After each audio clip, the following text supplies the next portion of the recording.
मुझे अत्यंत दुख होता है जब मैं यह देखता हूँ कि मेरे ही राष्ट्र के कुछ गिने चुने लोग, जो मेरे ही राष्ट्र के लोगों को जातिगत, संप्रदायगत, धर्मगत अनेक अनेक ऐसे कारण जो हमारे देश को टुकड़े टुकड़े करने में सक्षम हैं, ऐसे अनेक लोग नहीं, अपितु गिने चुने लोग ही इस कार्य में जो है संलग्न हैं।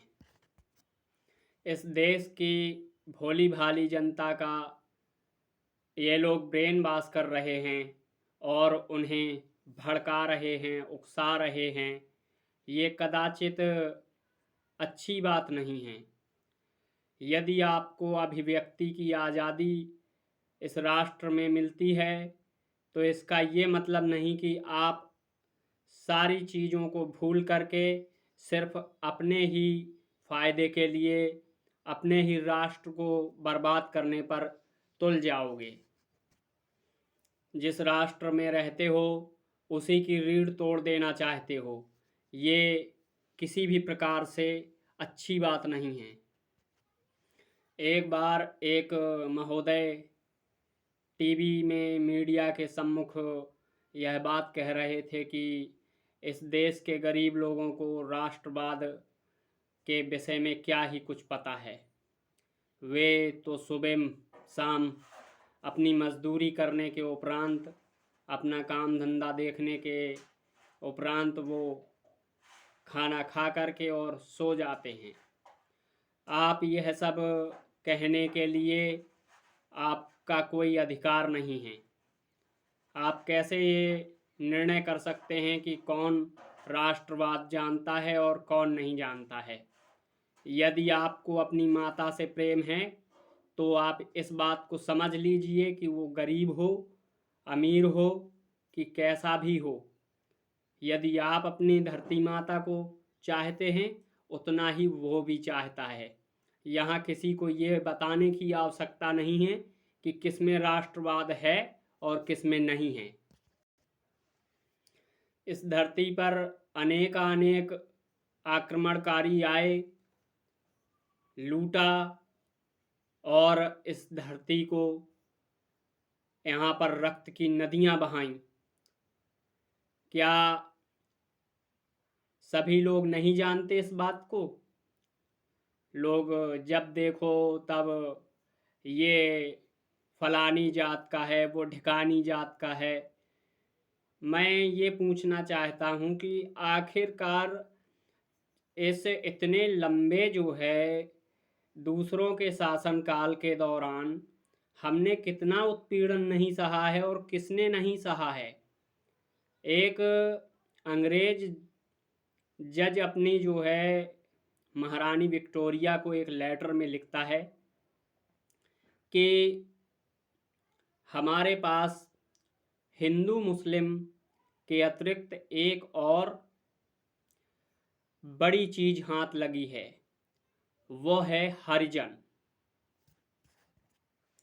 अंग्रेजों की क्रूरता इतनी थी कि मेरा मानना है कि आप इस चीज को जानकर और इस चीज को सुनकर स्तब्ध रह जाएंगे।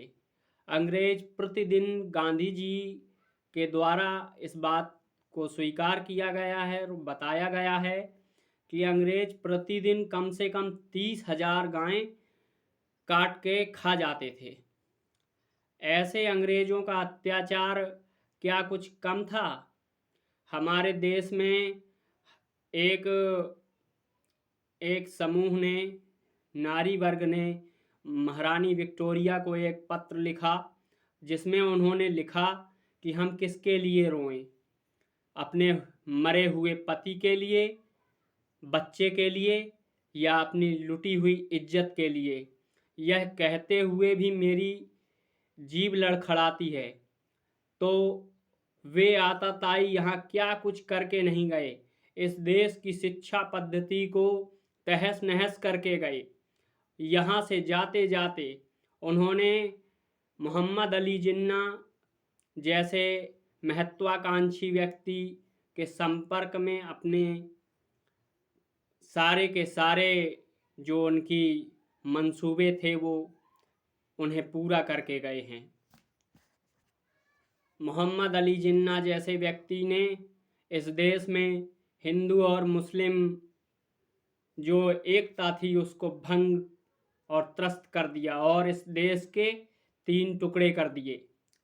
क्या ये कुछ कम है? अभी भी यदि आप नहीं समझ सकते हैं, मैं ये पूछना चाहता हूँ कि इस देश के लिए किसने कुर्बानी नहीं दी है? कोई ऐसी जाति, कोई ऐसा धर्म, कोई भी बता दो मुझे।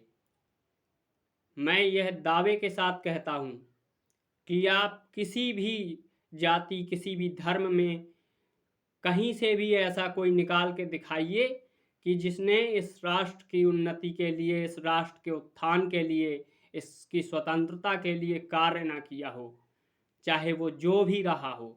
यहाँ तक कि बच्चों तक का और स्त्रियों तक का अपूर्व योगदान रहा है। ये किसी से छुपी हुई बातें नहीं हैं, लेकिन आजकल कुछ लोग जो है मिल कर के इसे धराशायी करने में लगे हुए हैं।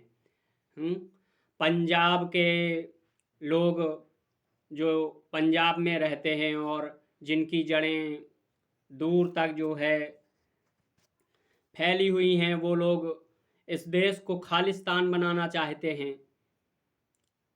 तो क्या दायित्व है इस राष्ट्र के प्रति, हमारे देश के प्रति हमारा और आपका?